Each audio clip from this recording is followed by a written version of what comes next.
Fellow riders, are you ready to save 4,250 US dollars per year and 550 hours by changing a few things in the way you keep your horses and also learn a couple of things based on scientific studies that will not only save you money, but will also improve horse welfare.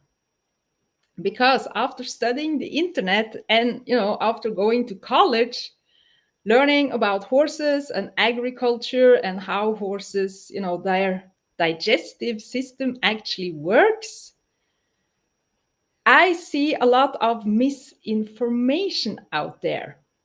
Because if you Google horses and minerals and horses and vitamins and horses and food forage, you are going to get a whole lot of stuff that comes up in the search results that of course tells you that horses need vitamins and they need minerals and they need this and they need that. Yes, of course, horses need vitamins and minerals. We all need vitamins and minerals. But what these articles doesn't tell you is that horses, they actually produce vitamins and minerals themselves. They are actually pretty self-sufficient when it comes to vitamin B, vitamin K, vitamin C, vitamin D, vitamin A, and also vitamin E. So they either produce these vitamins themselves through bacteria in their gut, or they are able to utilize it from the forage. But these articles doesn't tell you that the horses do this. They just tell you that the horses need a whole bunch of minerals and vitamins and that you need to buy mineral and vitamin supplements for your horse, which has actually led to toxic levels of vitamins and minerals in horses. That's like the worst case. Like horses, they actually become toxified from all the extra supplements they get that they don't need. Or in the best case scenario, they just pee it out, which puts actually some strain on their kidneys. But why are we paying money for this, you might say? And that's basically not necessary. And that's why I thought I'd go live to tell you this. And that's not, of course, obviously not the only advice I have for you, but seriously, very many horse owners and equestrians spend a whole lot of unnecessary money on unnecessary supplements for horses. Yes, and if you want to learn more about this, then let me know in the comments below because I have a whole bunch of literature to prove it. But you just basically, when you Google this, you need to search for scientific studies on the topic because so many horse trainers and influencers, they are basically bought and paid by the supplement industry to tell you that you need this stuff. So even I have been asked to, I can get paid for promoting various supplements for horses. I think anyone out there with more than 10,000 followers, they will get approached by the horse supplement industry. And of course, they will tell you that, the horses, they need these vitamins. So you might as well, get paid for promoting it. But the horses don't actually need it. And they also make a huge, huge amount of articles. So if you Google this, you are not going to get the right answers. You need to Google either scientific research on horse digestion, and you can just read up yourself how the horses produce vitamins and minerals themselves and how they also actually store it. So unless your horse Like the vitamin A and D, A and E, is something that horses get from fresh grass, but they are also able to store it in their fat. So unless your horse is very thin, or unless the forage is very bad, if a horse is out on pasture once a year, they will have sufficient amounts of vitamin E and A to, they're not going to get deprived or have some kind of need for extra. Yes, so I just wanted to let you know that right off the bat. And we are, of course, approaching Black Friday. There might even be some discounts out there on unnecessary supplements, but I encourage you definitely to read up so that you can save a ton of money and also prevent your horse from being toxified by getting too much supplements, and also yeah, just put extra strain on their kidneys from needing to pee this out. But there's a little but here.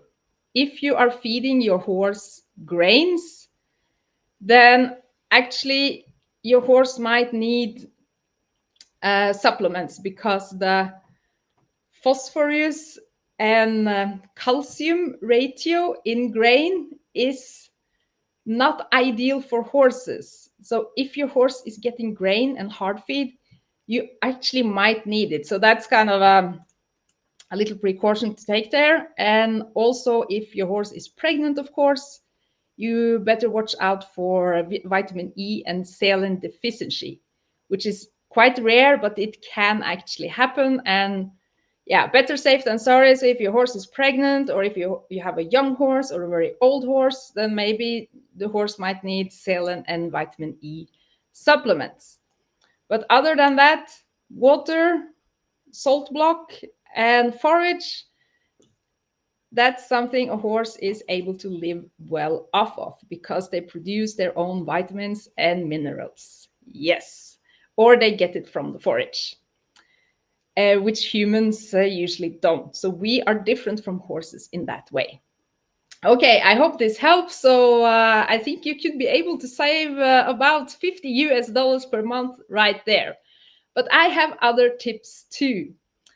And I think, especially when it comes to saving time and also improving horse welfare, then applying a slow feed net or some kind of system that allows horses to have free access to forage without us needing to, carry forage to them 3 or 4 or maybe even 5 times a day.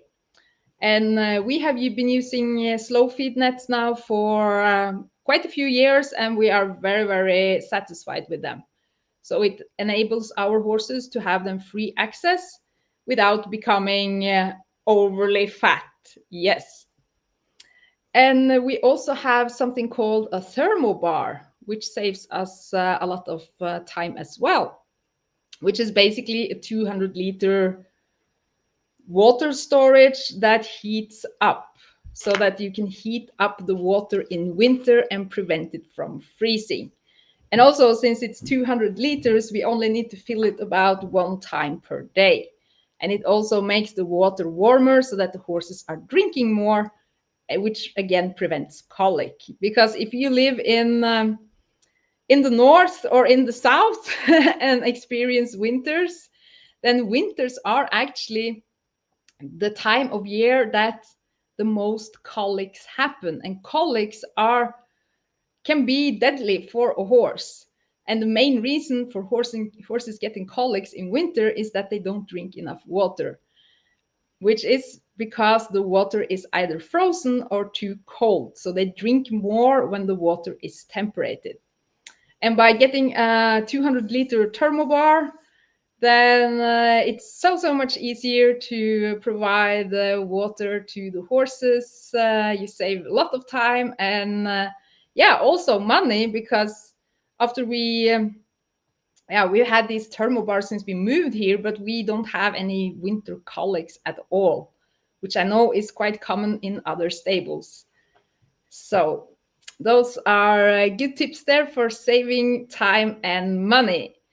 And another thing that we can actually skip, in addition to all the supplements, are actually rugs and leg protection. Yes, and there is quite a lot of science regarding that as well. And in my latest blog, I kind of summed up the main scientific researches that has been made on horses and rugging. And the conclusion is that, most horses, they don't need rugs, and the rugs makes the horses too warm, because the main issue for horses is actually to get rid of heat.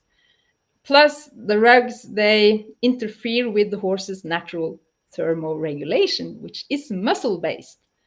And once muscles aren't used, they will vanish and, stop functioning. So if we are using rugs on our horses, the horse will actually need rugs. And rugs are expensive, and they are also very time consuming, because once we start rugging a horse, and especially if we start rugging them from a young age, like from their foals and onwards, we are basically taking over the responsibility for the horse's thermoregulation, which means that we need to then change blankets on the horse, um, in in terms with the temperature and the weather. So that is very time consuming, and it's also not particularly healthy for horses. And also, if we use a lot of rugs, we might also need to give our horse vitamin D, which is something they produce from sunlight hitting their skin. So when they are in rugs, they will not produce enough vitamin D. So basically, using rugs and giving your horse hard feed might actually increase your horse's need of supplements. Yes, which they wouldn't need if we didn't use the rugs and allow them to be outside. Okay, and the leg protection, that might sound quite crazy. It's like, do you want my horse to get hurt? Yeah, there is actually also scientific research on leg protection on horses, and there are actually two of them. One was done in 2013, and one was done now in 2021. And both these studies conclude that when horses are using polo wraps or leg protection, and basically have something around their legs while trained, their legs heat up to an extent that it's actually damaging for the horse's ligaments and tendons. So, of course, we use something to protect their legs that is actually ruining their legs. So I would be very careful with that. So if we kind of keep a horse with leg protections in the stall and then leg protections when ridden, that, the legs become so hot that the protein, which, the ligaments and tendons are made of, is actually going to become ruined. So we are basically not giving the horse any health benefits from wrapping their legs when we are training them or when they are at rest. It might have some use cases, if the horse has a tendency to step on himself or herself. But then I would definitely look into the shoeing and see if it's possible to, trim the hoofs in a way that the horse is less likely to step on him or herself. And I would probably also allow my horse to be out in the terrain and out not only on the flat, so that the horse actually learns to feed themselves properly. Because horses, they use quite a lot of their brain power on how to place their feet. But if that brain power isn't used, they might become quite clumsy. And it could also, the way we ride a horse could also affect damages like this. But if we are afraid of the horse kicking himself or herself when ridden, I would try to look into other ways than using leg protection to avoid it. And of course, yeah, if we are riding like Icelandic horses and we plan on riding like flying pace, it would be advisable to have some protection on the hooves, because that's a very fast speed, and you know, accidents can happen, but that's not something we do all the time. So yeah, use some common sense when it comes to leg protection. Yes, because putting bandages on horses' legs, it increases the leg temperature, which ruins the ligaments and tendons, which is scientifically concluded. Yep. And the same with the rugging. And I know I'm going to get a lot of opinions in the comments field for this. Like, in my opinion, it will depend on the horse. And in my opinion, well, when it comes to science, that's not an opinion. When something is scientifically studied and proven, it has actually been done in a way that gives, scientific results. So that's kind of different than having an opinion. So it's not my opinion that horses should not have rugs, and it's also not my opinion that horses should not have leg protection.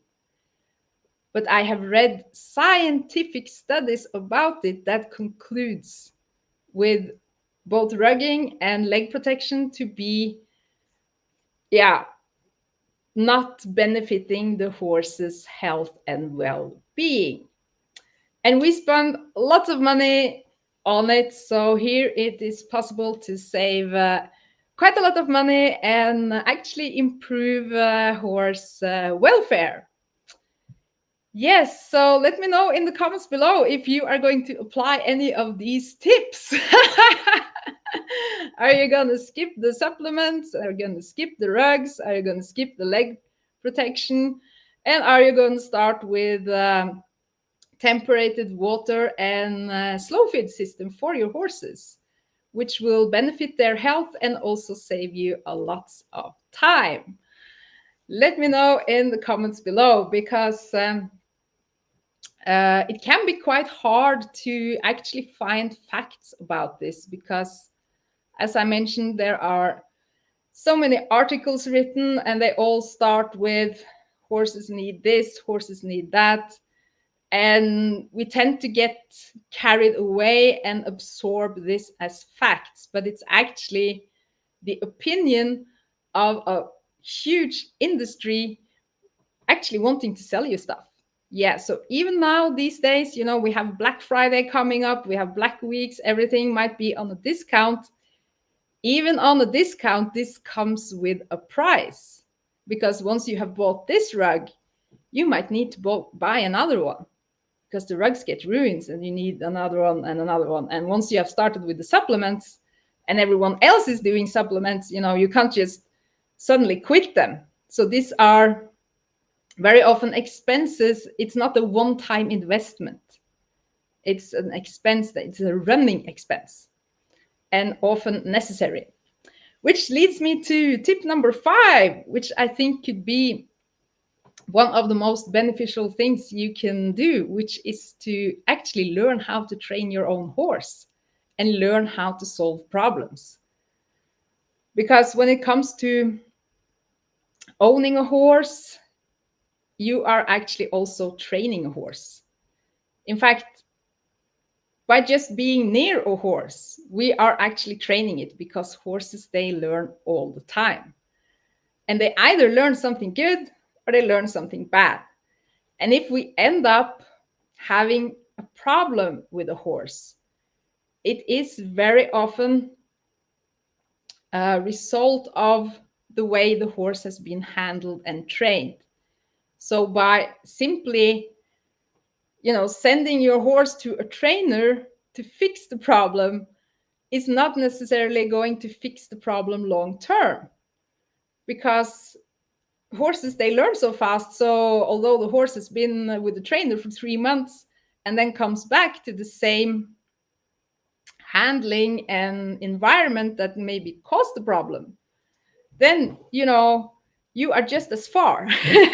It's much, much better to learn how horses actually function and learn how to train a horse, so that when the problems occur, which tend to happen because we can end up in unexpected situations, and if we haven't practiced groundwork and certain exercises that makes us able to calm a horse back down, we might create a problem that we don't know how to solve.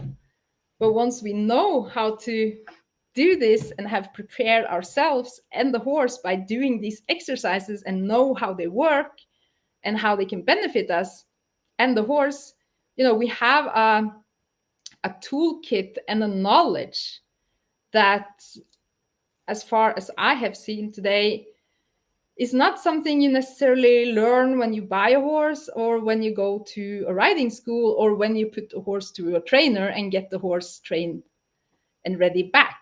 It's something that we can easily learn ourselves by doing the work. Yes. And that's a huge investment, because very often you will then have a knowledge that it will stay with you forever. No one can take it away from you. So that's actually priceless. Yes, so let me know in the comments below if you have decided to train your own horse rather than to have a trainer helping you, and how is it going? Because that's something I think is very much needed today, so that we know how horses work and how we can solve problems like anxiety or lack of forward. So basically, we know how to calm down an anxious horse and how anxious horses feel calmer, which is not by being controlled and by being stopped, but by moving into relaxation. And by practicing this, we can teach the horse to find relaxation again after being anxious. And the same, if the horse lacks forward and motivation, we know how to reinstall signals so that the horse maintains forwards and also is motivated to work with us, rather than sending our anxious rushy horse to a trainer to fix it, only to then discover that 3 months later the horse is rushing and maybe even bolting again. Or sending our horse with a lack of forward to a trainer, only to discover that 3 months later the horse is lacking forwards again. Yes. So I hope this helps. And I also wonder what you are going to do this Black Week and Black Friday. Are you going to buy a bunch of horse tack on discount? Or are you going to, take a look in the tack room and see maybe there's some of this stuff I don't need? And you can also go look up the science about it. I might share some links in the comments below. And I'm probably also going to write a blog about this. So since I am free from the corporate world, since I have never ever accepted any form of, I don't know, payment for promoting products, I can basically say whatever I want. And I'm not sure all horse trainers out there has this, the freedom that I have. Yes. And what I also thought towards the end of this horse talk was to actually give you something, because I have prizes. Yes.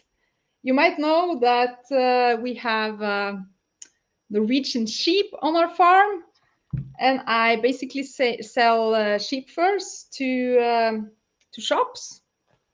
So I never sell these to private persons at all. So this is not an attempt to sell them.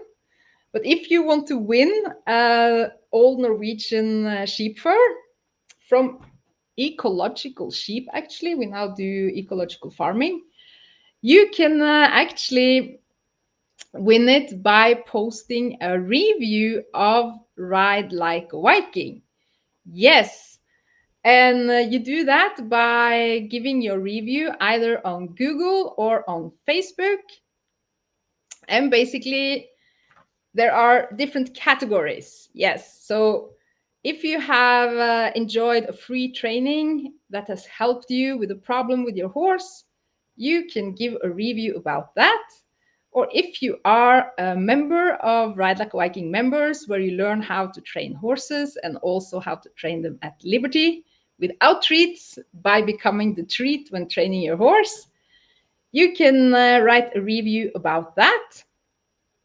Or if you actually are a Ride Like a Viking trainer or instructor and are part of Trainers Forum, you can write something about how this knowledge has that you have learned has helped you in your horse business and as a horse trainer and instructor. And the last category, the many categories here, is if you have joined the Ride Like a Viking gathering and found value from joining the gathering we had this fall in France. Yes. So what you do is then you write a review either on Google or on Facebook and make it public so that I can see it. And if you are lucky, you can win old Norwegian sheep fur and we will ship it to you in the mail. And we also have other prizes actually if you don't like furs. Maybe you are vegan or vegetarian or something, which is totally fine by me.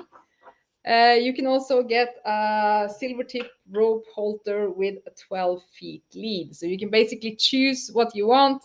If you want sheep fur, I use them a lot. Like as seat warmers when riding in winter. They are great to just put over the saddle, keeps you nice and warm in the winter, or you can have it in your living room as a luxury rug, or you can have it on your bedroom. And you can also bring it out while camping. Yes, they are very durable. So these have been out camping many times and they are just as good. So, if you want to join, then I will also put the links down below where you can give a review. And I think you have high chances of winning, actually. So, by taking the tips that you have now have gotten, the 5 tips, you can save money and you can save time. And by joining the contest and leaving a review, an honest review, of course, then you can win prizes. So that's why I wanted to talk to you this evening, and I hope you found this helpful. And if you disagree, that's fine with me too. Please let me know in the comments below. But also make sure to do your own research so you don't waste time and money on unnecessary stuff for horses, because it has almost become a trend. And do your research. And I also, towards the end, I want to talk a little bit about another study which was done on horses who were trained and stabled versus horses who were out on pasture, where they measured fitness and bone density and whole bunch of parameters, and they actually found that the horses that were on the pasture and living in a herd with the free access to forage, they were in better shape and also had better mineral density in their bones, which the science explained by the horses who were then in the herd and roaming. They moved longer distances than the horses who were stabled and out in paddocks. And they also had a more variable way of moving. And they also got forage, grass, and not grains, which, and the grains can, of course, alter the amount of phosphor the horses get, because the grain ratio is between calcium and phosphor in grains is not beneficial for horses in the same way as forage and grass is. So anyway, that's a great study to look into too. I think I wrote it down. I think it's called Pasture Fitness in Horses, and it's yeah, I can also put the link down below. Yeah, it's a great study. So I think maybe one of the best things we can do for our horses is to basically give them a simpler life with forage and friends and freedom to roam, which is also a lot cheaper for us. So the horse becomes healthier and we become wealthier. Because I actually calculated that by following all these tips, you can easily save $4,250 per year and 550 hours. And imagine if you invested that money, you know, you would have a totally different life today. And also if you invested those hours in building a side income or something like that, you would be also be in a totally financially different place. And to be honest, we are bombarded every day with information that takes us away from moving in the direction of financial freedom and doing our own choices. It pulls us away from there. And I don't want that for you. So that's why I actually decided to go live and come with a whole bunch of unpopular opinions to just, you know, do some research and don't do something just because everyone else is doing it around you, or just because you read it online. Stick to actually scientific results and you will get the truth. And the truth is that horses, in most cases, they don't need supplements. Leg protection harms their legs, and they don't need rugs either, because rugs ruin their thermoregulation. So go out there and save money, and don't forget to join the contest by leaving a review. And it can be as easy as thanking for the tips you got during this horse talk, and you can win a old Norwegian sheep fur or a silver tip rope halter with a 12 feet lead, shipped home to you with no cost whatsoever. Yes, thank you so much for joining this evening, and I hope to see you next time. Bye for now.